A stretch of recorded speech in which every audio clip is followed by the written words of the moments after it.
I'm really excited about today's video because I reached out to a really good friend of mine, Kelly Birch. We used to go on a lot of climbing trips together when I was living in SoCal. And I asked, okay, Kelly, like, with the new quarantine order coming in hot for SoCal, maybe we can work together, and if you want to share one of your really epic hangboard and ring workouts with me, I'll try my best to keep up, and also maybe all of my viewers at home can try and we can just get psyched on all things climbing and training together. Sidebar, Kelly is an absolute crusher, so if you're from SoCal, you probably know her or know of her. Her finger strength is literally out of this universe. Give it up for Simon Becker. Let's go, Kelly! Come on! You got it! Come on! Come on! Yeah!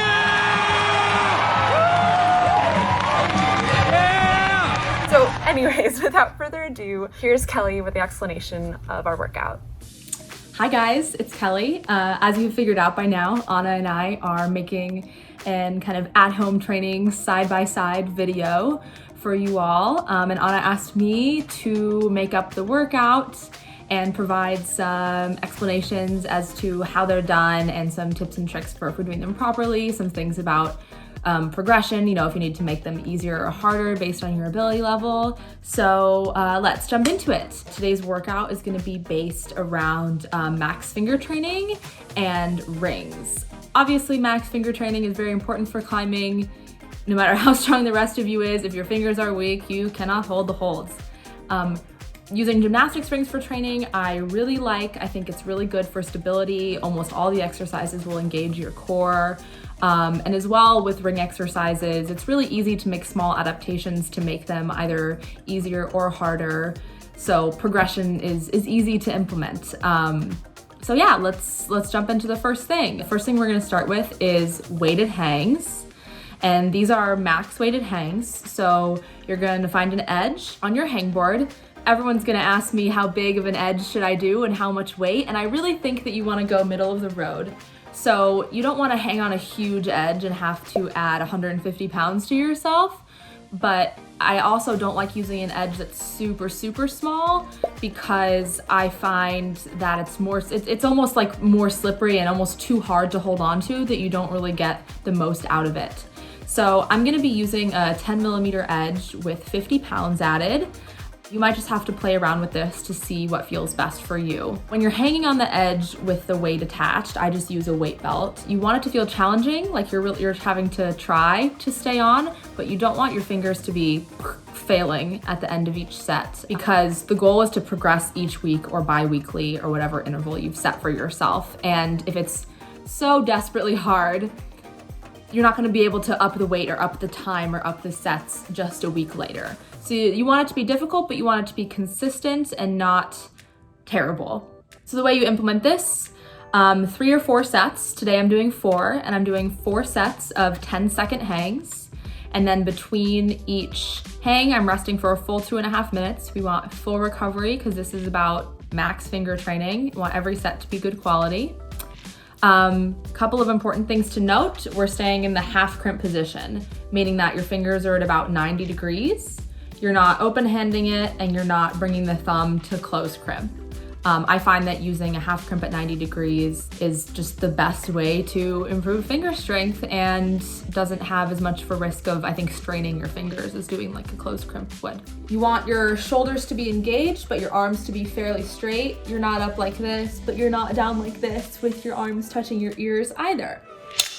I don't have a weight belt like Kelly does, but I do have this really spiffy weight vest. It's 5 kilograms. Kelly uses much more weight, and she's also on the 10 millimeters. But for me personally, I'm gonna stick to the B-Snicker 1000 20 millimeter edges just because for me, that's where I'm at.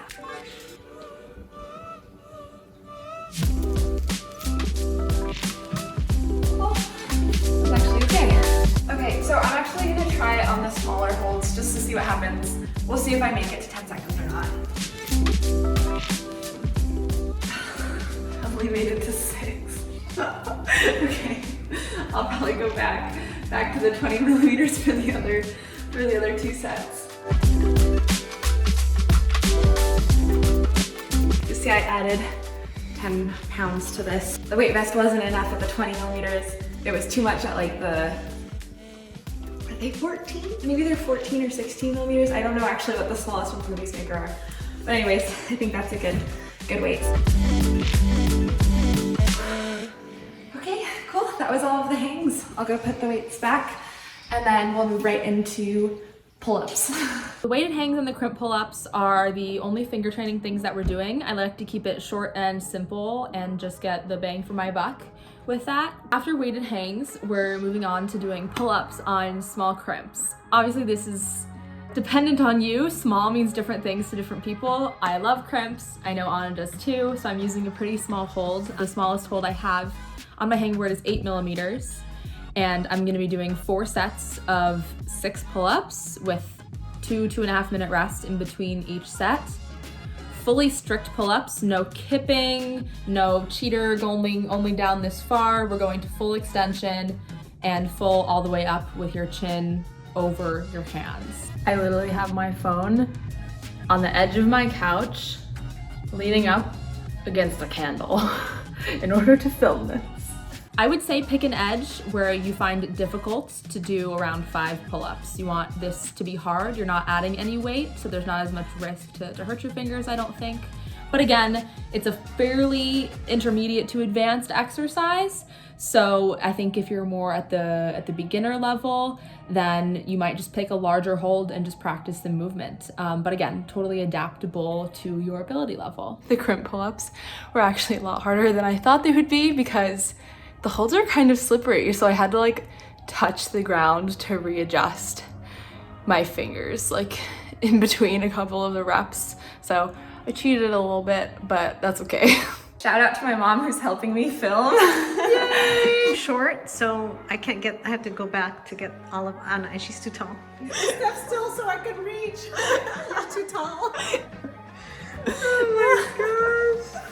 Thank you, Mom. Oh, of course. So now Kelly says to do 6 pull-ups on the smallest edge there is. I'll stick to the 20 millimeter and I'm just gonna see if I can do 6 pull-ups, and if I can't, I'll drop down and you know, try to get there in my own time. So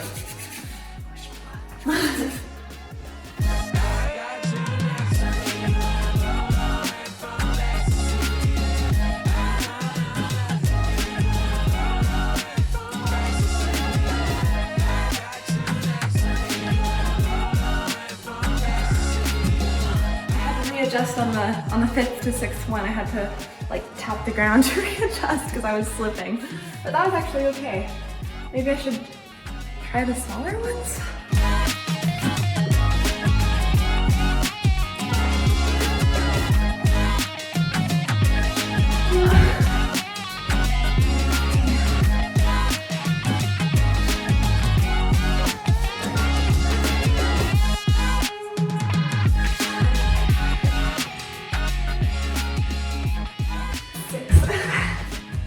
All right, so I had to readjust on the floor after every single pull-up. So that's a shame. I feel like I'm somewhere in between those two.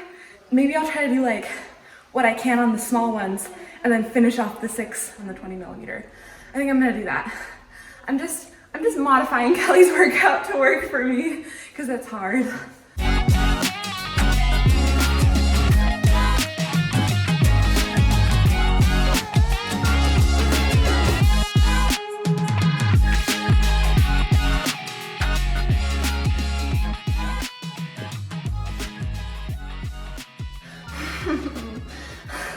Good job. Okay. Off to rings. So we're gonna move on to rings. And we're gonna start with, I think, the most difficult exercise, which is ring dips. So you may have seen these done at the gym or maybe even done them yourself. You want the rings approximately hip width apart, and you wanna dip all the way down until you've gone below 90 degrees with your arms. You really don't wanna go all the way down. I find that puts a lot of strain on my anterior delt here.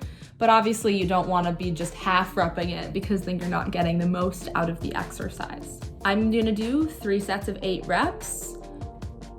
Try to do as many as you can. I think that these are hard, so I think even doing fewer reps is still beneficial. I always have to like set up the straps so the metal part doesn't hit me in the arm. Happens way too often. Putting the rings closer together will make it easier because you can better brace your arms against the straps to stabilize yourself. If you have the rings farther apart, you'll be less able to do that and will make it harder. You want to try not to flare your arms out too much. You want to try to keep it nice and straight. So you're going like this rather than chicken winging it. All right, I'm on the rings now. It's dip time. I can't do a full dip on a ring. I've tried it. I had the rings up high and I got there and I was like, oh no. So my modified version is gonna be with my feet on this balance pad, which has now become my favorite thing ever.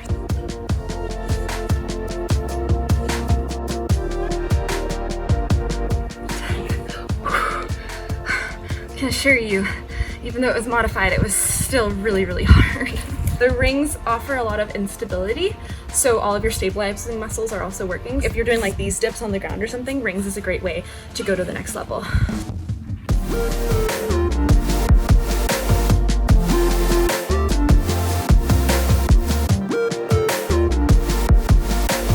After ring dips, we're gonna move on to archer push-ups. They're called archer push-ups because you think about an archer shooting a bow and arrow, one arm goes out and one arm comes in. Still constructed by the small confines of my apartment living room, but we're gonna make it work. I have dumbbells over here that I need to like slide forward.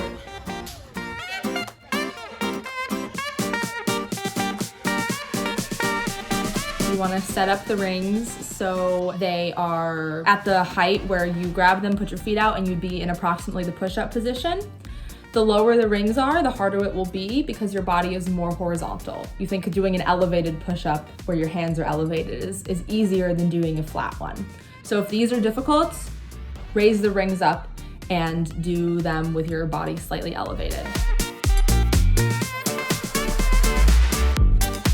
That was my last set. We're gonna do 3 sets of 10 total, not 10 on each side. I like to rest again 2.5 minutes in between each set.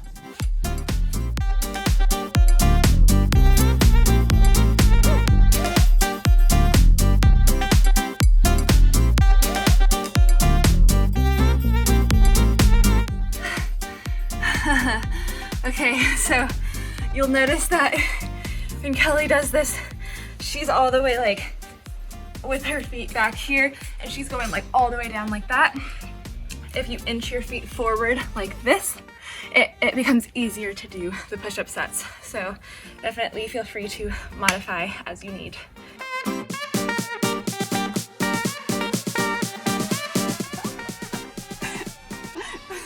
My big sister's through that window.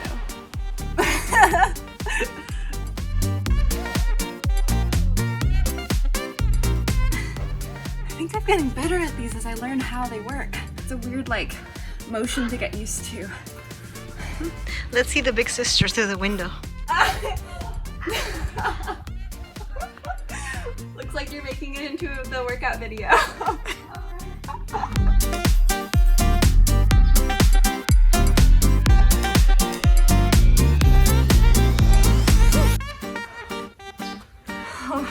I don't know if I did this right. I don't even remember Kelly sending me a video of these. I don't even know if Kelly did these ones well. I think she wrote down that I should do them, but I don't remember getting a video of these. This might be an extra workout. Bonus workout! Yay! We're going to move on to some more pulling focused exercises. We're gonna start with inverted rows. I like to use a bench or a chair to elevate my feet so that when I've got the rings at a height where when my feet are up on the chair and I'm hanging from the rings, then my body is horizontal in the air with my arms hanging on the rings here and my feet on the chair down here. You want to pull up. I really like to pull up as high as I can so my rings are almost reaching the armpit. Pause, and then go all the way back down. We're going for pretty strict full reps here. We're gonna do 3 sets of 10. Ways to make this easier would be to have your feet on the ground.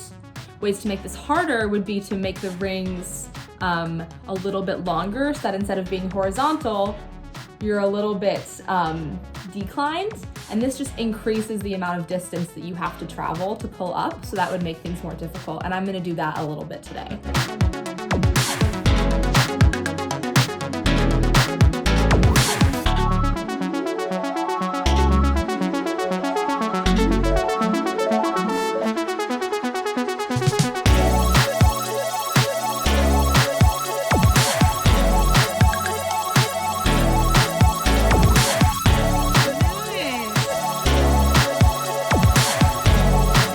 The last exercise we're gonna do today are reverse flies. For these, you want to extend your rings to be pretty long so that when you're standing and you're grabbing the rings, you're leaned really, really far back.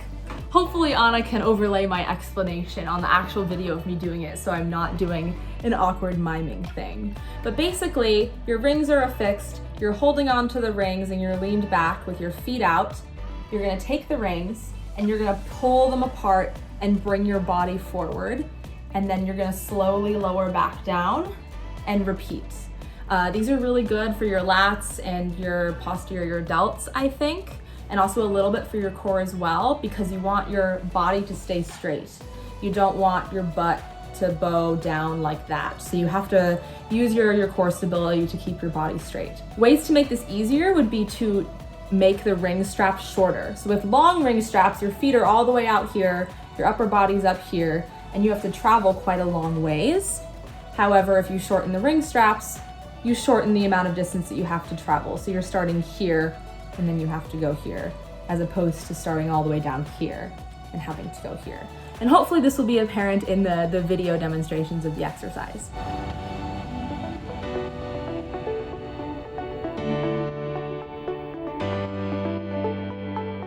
I'm also gonna do 3 sets of 10 of this exercise. I think that this is the quote unquote easiest exercise physically, which is why I put it at the end.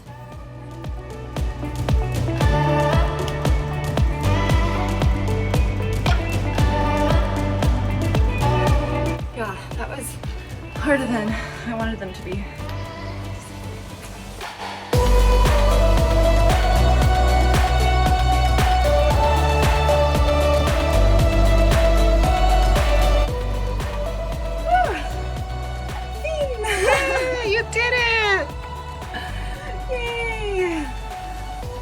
Okay, so a little bit of a recap.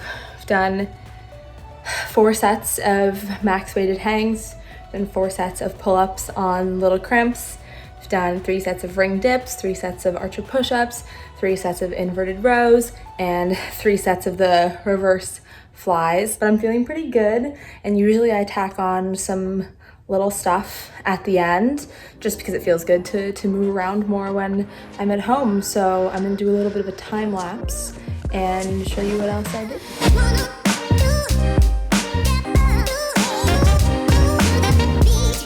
Okay, so just finished working out.